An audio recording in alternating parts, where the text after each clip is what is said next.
जय हिंद। बिहार में एक और नई भर्ती का नोटिफिकेशन जारी हो चुका है। बिहार विधानसभा के अंतर्गत सिपाही में प्रहरी के पद पर जो वैकेंसी है उसका नोटिफिकेशन जारी हो चुका है।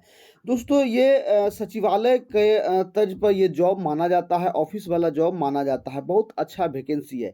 इसमें सैलरी क्या मिलने वाला है, इसका योग्यता क्या मांगा गया है, उम्र सीमा में क्या छूट है और इसका सिलेबस और चयन प्रक्रिया क्या है, इन सारे बातों की चर्चा आज हम इस वीडियो में करने वाले हैं। कृपया वीडियो को पूरा देखें। वीडियो छोटा सा है, लंबा बिल्कुल भी नहीं है, तभी आपको समझ में आएगा। तो चलिए सबसे पहले नोटिस को देख लेते हैं। और वीडियो शुरू करने से पहले आपसे गुजारिश है, यदि आप हमारे चैनल पर पहली बार विजिट कर रहे हैं तो गवर्नमेंट जॉब के पल पल अपडेट के लिए हमारे चैनल को अभी तुरंत सब्सक्राइब कर बेल आइकन को प्रेस कर दें, ताकि कोई भी नोटिफिकेशन हो तो सबसे पहले आप तक पहुंच जाए। तो चलिए सबसे पहले नोटिस को देख लेते हैं। फ्रेंड्स, ये रही ऑफिशियल नोटिस, बिहार विधानसभा सचिवालय आवश्यक सूचना। और बिहार विधानसभा सचिवालय अंतर्गत सुरक्षा प्रहरी के रिक्त पदों पर भर्ती के लिए आयोजित होने वाली प्रतियोगिता परीक्षा हेतु विज्ञापन संख्या 1/2023 का प्रकाशन बिहार विधानसभा सचिवालय द्वारा किया गया है, जिसमें सभी सचिवालय के वेबसाइट विधानसभा.bis.nic.in पर देखा जा सकता है।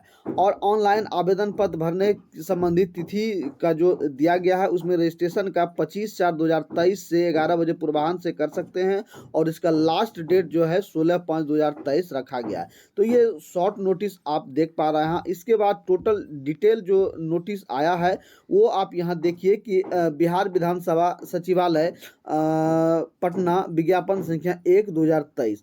और बिहार विधानसभा सचिवालय के सुरक्षा प्रहरी पद की रिक्ति पर सीधी भर्ती हेतु आयोजित होने वाले प्रतियोगिता प्रारंभिक परीक्षा के लिए सुयोग्य अभ्यर्थियों से ऑनलाइन आवेदन पत्र आमंत्रित किए जाते हैं। और ये जो वैकेंसी होगा वो ऑनलाइन के माध्यम से आप इस फॉर्म को फिलअप कर सकते हैं, जिसमें वेतनमान की हम बात करें तो ये लेवल 3 का जॉब है।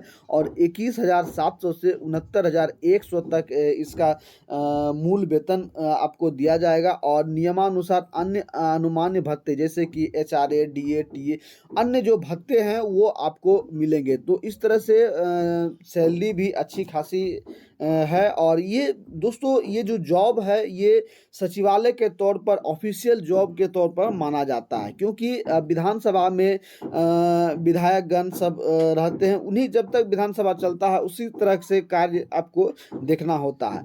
और वहीं आवेदन ऑनलाइन करने का जो प्रारंभ तिथि है वो 5/4/2023 से आपका ऑनलाइन स्टार्ट हो जाएगा और 16/5/2023 तक आपका लास्ट डेट रखा गया है। और वहीं उपयुक्त विज्ञापन के अंतर्गत ऑनलाइन आवेदन से संबंधित आवश्यक निर्देश विज्ञापन के साथ संलग्न है। सुरक्षा प्रहरी पद के लिए आयोजित होने वाले प्रतियोगिता परीक्षा के कार्यक्रम से संबंध में सूचना का प्रकाशन बिहार विधानसभा के वेबसाइट पर किया जाएगा। यानी कि जो भी इसका सूचना देना होगा तो इसके द्वारा ऑफिशियल वेबसाइट पर ही दिया जाएगा। इसमें आप सीट जो देख पा रहे हैं कि टोटल सीट दिया गया है। और दोस्तों सचिवालय का जो सिपाही का जो पद आता है इसमें बहुत कम ही सीट रहता है, तो इसको आपको नज़रअंदाज करके चलना होगा। और इसमें आपको एक सीट पक्का हो, इसको लेकर के आपको चलना होगा कि आपका कैसे एक सीट पक्का हो। वहीं इसके शैक्षणिक योग्यता की हम बात करें कि क्या इसमें योग्यता मांगा गया है, तो ऑनलाइन आवेदन करने की अंतिम तिथि तक अभ्यर्थी को राज्य सरकार या केंद्र सरकार द्वारा मान्यता प्राप्त इंटरमीडिएट या बोर्ड से किसी विषय में इंटरमीडिएट अथवा समकक्ष परीक्षा उत्तीर्ण होना आवश्यक है। यानी कि आप राज्य सरकार से हो या केंद्र सरकार से हो, कहीं से भी आपको जो है कम से कम जो है इंटर पास होना आवश्यक है, तभी आप इस फॉर्म को अप्लाई कर सकते हैं। और इसमें परसेंटेज की कोई बाउंडेशन नहीं है कि आप कितना परसेंटेज लाए हैं इंटर में, उससे कोई मतलब नहीं है। सिर्फ और सिर्फ आपको इंटर पास होना है और आप इस फॉर्म को अप्लाई कर सकते हैं। और वहीं आरक्षण का लाभ जो बिहार राज्य के अभ्यर्थियों को मिलता है वही बिहार राज्य के अभ्यर्थियों को ही सिर्फ मिलेगा। और यदि अन्य जगह से आप इस फॉर्म को अप्लाई करते हैं तो आपको आरक्षण का लाभ नहीं दिया जाएगा। और इसके साथ ही आपको यहाँ देखने को मिलेगा कि जैसे कि आप शारीरिक मापदंड के देखेंगे तो पुरुष के लिए जो ऊंचाई दिया गया है 167 सेंटीमीटर दिया गया है, और वहीं तराई क्षेत्र के वासी जो हैं उसको 2.4 सेंटीमीटर की छूट दिया गया है, और छाती 76.5 से 81 सेंटीमीटर आपको फुलाना। वहीं महिलाओं के लिए ऊंचाई 154 सेंटीमीटर दिया गया है, और तराई के क्षेत्रों के 2.4 सेंटीमीटर में छूट दिया गया है। और कलर विजन की हम बात करें तो 6/12 माना गया है बिना चश्मे के दोनों आँखों से, और उन्हें शारीरिक दोष विकृति तथा व्याधि मुक्त भी होना चाहिए। यानी कि आप यदि चश्मा भी लगाते हैं तो कोई प्रॉब्लम नहीं है, आपको घबराना नहीं है बिल्कुल भी, और आप बिल्कुल टेंशन फ्री रहें। उसके बाद परीक्षा की पद्धति यानी कि किस आधार पर परीक्षा लिया जाएगा, तो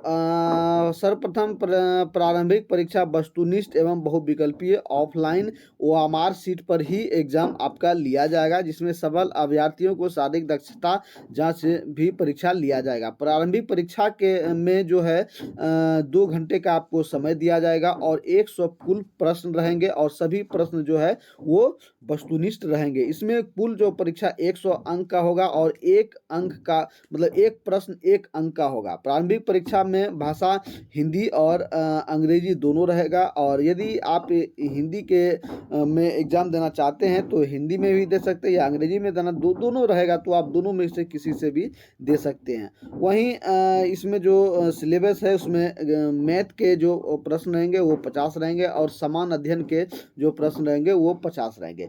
तो मेन मूलतः जो गणित का जो प्रश्न है जो थोड़ा मैथ में मजबूत हैं उसको इसमें प्रायोरिटी मिलेगी, मतलब प्राथमिकता मिलेगी आपको। यदि आप 50 में से सही सवाल कर लेते हैं, 30 या 40 सवाल कर लेते हैं, तो आपका चांसेस बढ़ जाता है। और वहीं समान अध्ययन का में भी क्वेश्चन 50 है, तो इस तरह से दोनों पे आधार पर आपका लिया जाए। इसके बाद जो पाठ्यक्रम है वो जैसे कि सिलेबस किस आधार पे मांगा गया है, तो जो भी और जो इसमें जो सवाल पूछा जाएगा टोटल मैट्रिक स्तर के सवाल रहेंगे। और गणित में आप देख पा रहे हैं कि क्या क्या इसका सिलेबस दिया गया है, कहाँ कहाँ से सवाल पूछा जाएगा, और वहीं समान अध्ययन का भी सिलेबस दिया गया है कि कहाँ कहाँ से सवाल पूछे जाएंगे। और वहीं प्रारंभिक परीक्षा में कम से कम 30% मार्क्स आपको लाना होगा, और साथ ही प्रारंभिक परीक्षा में प्राप्त अंकों के आधार पर उपलब्ध रिक्तियों के आरक्षण कोटिवार 10 गुना प्रत्येक कोटि के लिए अभ्यर्थियों का चयन शारीरिक जांच दक्षता हेतु किया जाएगा। वहीं प्रारंभिक परीक्षा अंतिम मेगा सूची का आधार नहीं होगा। प्रारंभिक परीक्षा केवल शारीरिक दक्षता जांच एवं मापन के लिए ही होगा। यानी कि जब आप प्रारंभिक परीक्षा में क्वालिफाई होंगे तो ये फाइनल मेरिट नहीं है, आपको सिर्फ और सिर्फ जो फिजिकल के लिए ही आप क्वालिफाई होंगे।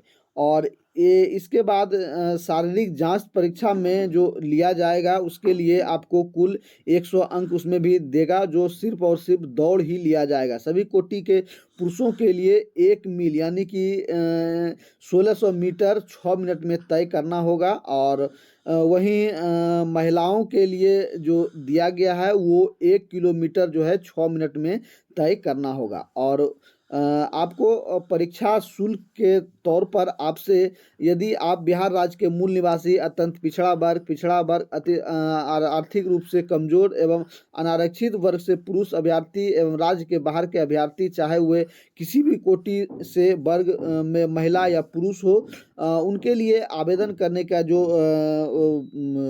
रखा गया है वो 675 रुपया आपको देना होगा। और वहीं यदि बिहार राज्य के मूल निवासी हैं यानी SC ST कैंडिडेट से हैं तो आपको 180 रुपया आपको देना होगा। और वहीं मेगा सूची जो बनेगा उसमें सुरक्षा प्रहरी के पदों पर नियुक्ति हेतु चयन के लिए मेगा सूची शारीरिक दक्षता परीक्षा दौड़ में अभ्यर्थी द्वारा प्राप्त कुल अंक के आधार पर तैयार किया जाएगा। यानी कि जो आपका फिजिकल है उसी पर ही मेरिट आपका बनेगा।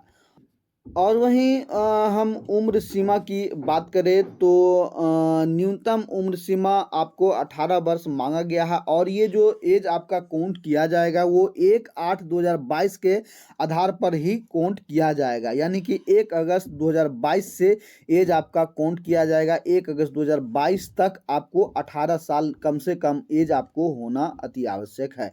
और वहीं जनरल कैटेगरी से हैं तो आपको 25 वर्ष होना आवश्यक है। और वहीं पिछड़ा वर्ग से और अत्यंत पिछड़ा वर्ग से हैं पुरुष हैं तो 27 वर्ष, और पिछड़ा वर्ग एवं अत्यंत पिछड़ा वर्ग के महिला हैं तो 28 वर्ष, और अनुसूचित जाति एवं अनुसूचित जनजाति महिला एवं पुरुष हैं तो 30 वर्ष जो आयु उसका अधिकतम मांगा गया है।